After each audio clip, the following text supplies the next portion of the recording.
医师，我明明吃的比谁都还要健康，为什么我的血管发炎指数 hsCRP 还是红字呢？这是一位45岁的林先生在我门诊里很无奈的跟我说的话。他真的非常努力，为了降血脂，每天早上喝纯天然苹果汁，早餐改吃燕麦棒配调味优格，甚至干脆把肉全部戒掉，改成全素饮食。你听到这里，会不会觉得哇，他已经做到很多人都做不到的程度了呢？但1年后，他去做自费的健康检查，结果让他当场傻住。血管斑块不但没有消失，还长大了一点点，连身体的发炎指标都比去年还要严重。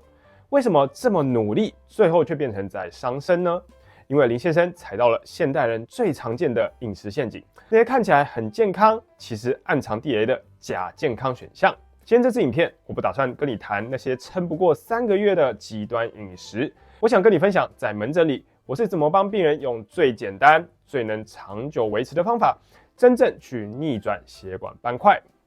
嗨，大家好，欢迎来到宽宽医师的频道，我是肾脏科宽宽医师，一起关心你我肾脏的健康。我一直强调极简护肾，护肾并不复杂，我们不需要依赖神奇的产品或繁琐的疗法，只要简单的改变一些生活习惯，就能守护肾脏健康。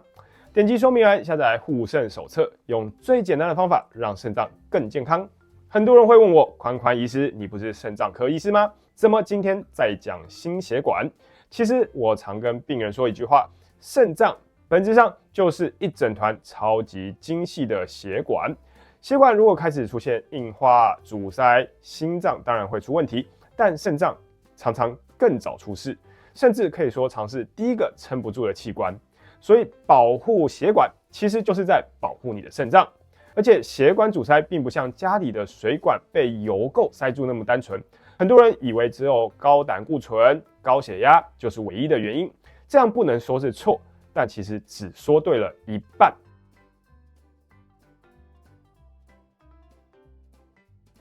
血管斑块是怎么长出来的呢？我们把血管硬化想象成一场攻城战，画面会清楚很多。第一步，城墙破了，你的血管内皮，也就是血管最里面的那层保护层受损了。第二步，小流氓潜入，血液里那些带有 ApoB 载脂蛋白 B 的低密度脂蛋白 LDL， 就像小流氓一样，会顺着裂缝就钻进去。第三步，变异与警报，这些小流氓在血管壁里面就会开始氧化，性质改变，身体会立刻拉警报。第四步，警察失控，你的免疫系统，也就是警察，会冲进来想要抓坏人，结果场面越来越混乱，发炎反应越来越大，最后清不掉的残骸就会堆在血管壁里面，慢慢形成我们看到的血管斑块。所以你会发现，单纯吃药把胆固醇压低，当然很重要，但还不够，你还要修补城墙，同时要让警察不要过度暴冲。接下来我要介绍这场战斗中的3支正义援军。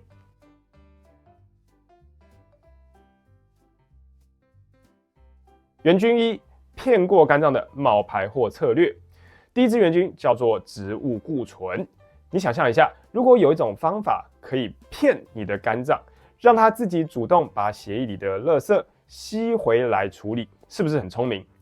坚果、亚麻籽、芝麻里面含有的植物固醇，长得跟胆固醇几乎一模一样。当你把它吃进去之后，它会在肠道里跟真正的胆固醇抢位置，让胆固醇吸收下降。结果呢，你的肝脏会以为最近怎么进来的胆固醇变少了，为了维持平衡，它就会启动回收机制，像强力的吸尘器一样，把血液中那些带有 ApoB 的低密度脂蛋白，也就是刚刚说到的那些小流氓，吸收回来处理掉。研究发现，透过这个策略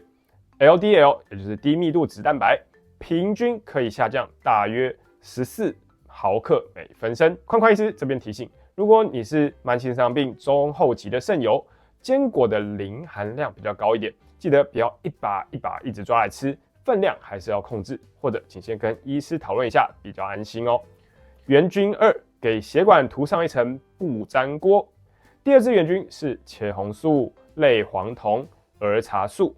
先讲茄红素，番茄、红心芭乐里面富含茄红素，它是一种非常强的抗氧化剂，专门保护我们血管内层的城墙，减少氧化压力对它的伤害。芬兰的研究甚至发现，补充茄红素较多的人，颈动脉硬化的情况会比较少。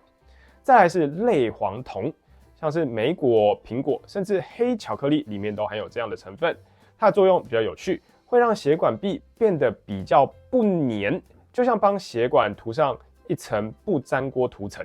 让那些发炎的细胞比较不容易粘黏上去。如果你平常有喝茶的习惯，那就更好了。绿茶、红茶里面的儿茶素也属于这一类。研究显示，每天喝3杯以上，中风的风险可以降低21%。听起来是不是比硬撑着不喝饮料来得轻松的多了呢？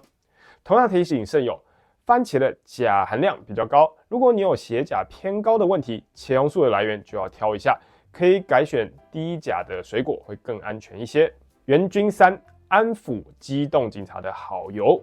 最后一支元菌是特级初榨橄榄油，以及富含 Omega-3 的深海鱼，像是鲑鱼或是青鱼，这些好油可以帮助身体产生一氧化氮，让血管比较放松，也有助于稳定斑块的状态。同样让原本有点激动的免疫反应可以慢慢冷静下来，不要一直维持发炎的状态。许多大型研究也发现，如果体内 Omega-3 的浓度比较高，血管斑块恶化的几率就会明显下降。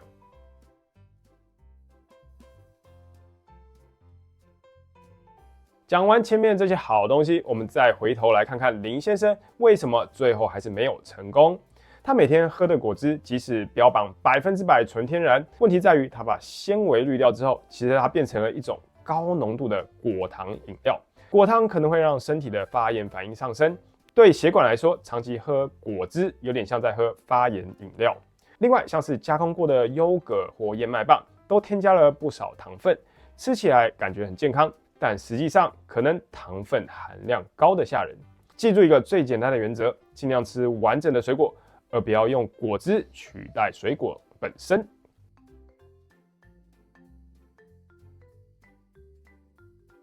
如果你想让血管年龄改善得更快，科学家也发现了3个可以当作加速器的方法。第一个是 HIIT 高强度间歇运动。有一篇发表在欧洲预防心脏病学杂志的研究指出，在为期6个月经过监督的高强度间歇运动训练后，血管斑块缩小的效果甚至比某些降血脂的药物还要稍微好一点。第二个是熟成大蒜萃取物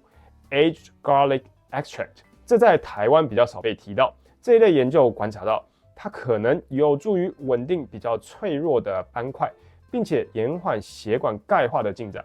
最后是桑拿，也就是俗称的干式烤箱。虽然这方面多属于间接的研究但研究认为桑拿可以帮助血管放松，改善内皮功能，对血压控制也可能有帮助。讲了这么多，你可能会觉得哇，这也要注意，那也要注意，生活好像变得有点累。所以我想推行的一种叫做极简护身的观念，与其追求100%完美，但只能维持3个月的严格饮食，我更希望你找到一套大概70%完美，但可以让你长久快乐维持下去的生活方式。其实从今天开始，你可以先试着做几个小改变，比方说，我们可以把果汁换成一颗真正的苹果，晚餐的主菜可以从原本习惯吃的炸猪排，试着改变成一片新鲜的鲑鱼。这个周末去操场快走20分钟，不用比速度，走到身体微微流汗就好。逆转血管硬化并不是遥不可及的神话，只要选对方向，你的身体其实是有自我修复能力的。以上是我今天的分享，感谢大家的观看。如果喜欢我的内容，欢迎按赞、订阅、分享、开启小铃铛，也别忘了点击说明栏下载护肾手册。我是肾脏科宽宽医师，一起关心你我肾脏健康。我们下次见，拜拜。